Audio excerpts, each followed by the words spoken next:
வணக்கம், இது ஜேசட் தமிழ் ரிப்போர்ட். இலங்கையின் மிக பெரும் நிதி செலவில் ஒரு பிரம்மாண்டமான முறையில் அமைக்கப்பட்டிருந்த ஒரு ஹோட்டல் ஒன்று இன்று திறந்து வைக்கப்பட்டுள்ளது. அது என்ன ஹோட்டல், அந்த ஹோட்டலில் என்னென்ன இருக்கின்றது என்பது சம்பந்தமான தகவல்களை தான் இந்த வீடியோ பதில் பார்க்க போகின்றோம். இந்தியாவின் முன்னணி நிறுவனங்களில் ஒன்றான ஐடிசி நிறுவனம், அது கொல்கத்தாவை தலைமையகமாக கொண்ட நிறுவனம். அந்த நிறுவனம் இலங்கையில் ஒரு பிரம்மாண்டமான அதிசொகுசு விருந்தினர் விடுதி, அதாவது ஹோட்டலை அமைப்பதற்கான முயற்சியினை மேற்கொண்டிருந்தது. அதன்படி காலிமுகத்திற்கு அருகில் 5.86 ஏக்கர் நிலப்பரப்பினை பெற்று அதில் $300 மில்லியன் முதலீடு செஞ்சு அங்கு ஒரு பிரம்மாண்டமான ஒரு ஹோட்டலை அமைத்து வந்திருந்தது. அந்த ஹோட்டல் தற்போது அமைப்பு பணி நிறைவடைந்த நிலையில் இன்று நாட்டின் ஜனாதிபதி ரணில் விக்ரமசிங்கே அவர்களினால் உத்தியோகபூர்வமாக திறந்து வைக்கப்பட்டுள்ளது. அந்த உத்தியோகபூர்வமாக திறந்து வைத்து அந்த நிகழ்வில் ரணில் விக்ரமசிங்கே சிறு உரையை மாற்றியுள்ளார்.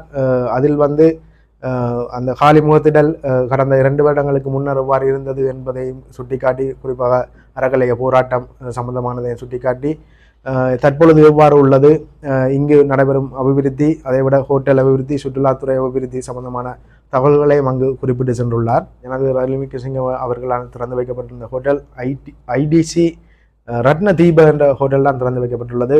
அந்த ஹோட்டல் மொத்தமாக 48 மாடிகளை கொண்டதாகவும் மற்றும் அதிசொகுசு வீட்டு தொகுதிகளையும் கொண்டதாக உள்ளதுதான் இன்றைக்கு திறந்து வைக்கப்பட்டுள்ளது. அது மொத்தமாக 48 மாடிகளை கொண்டதாக அமைக்கப்பட்டுள்ளது. 2 கட்டிடங்கள், அருகருகே 2 கட்டிடங்கள். அந்த 2 கட்டிடங்களையும் தொடுக்கும் வான் பாலம், அதாவது ஸ்கை ஃப்ரிட்ஜ் என்று சொல்வார்கள், அந்த வான் பாலம் அங்கு அமைக்கப்பட்டுள்ளது. அந்த வான் பாலத்திற்கு அருகில் ஸ்விம்மிங் பூல், நீச்சல் தடாகமும் அங்கு அமைக்கப்பட்டுள்ளது. அது தவிர அந்த கட்டடத்தின் உயரம் 224 மீட்டர் கொண்டதாக அமைக்கப்பட்டுள்ளது.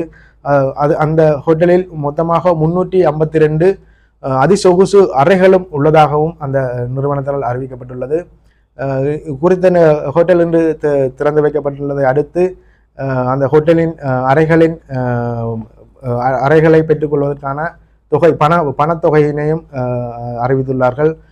குறிப்பாக ஒரு சிங்கிள் ரூம் 68,000 ரூபாய் கொடுத்து தான் அங்கு தங்க வேண்டும் என்ற அறிவித்தலையும் அந்த ஹோட்டல் நிர்வாகம் அறிவித்துள்ளது.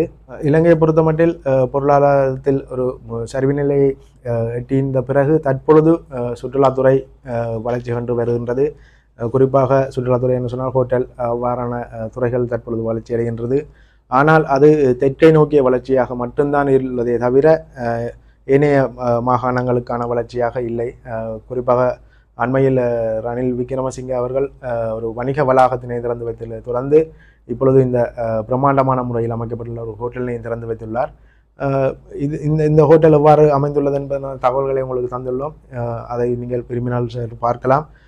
இந்த ஹோட்டல் அமைவிடம் அதற்குள் உள்ள இடங்கள் சம்பந்தமான வீடியோக்கள் தொடர்ந்து வரும் பதிவில் நீங்கள் பார்க்கலாம்.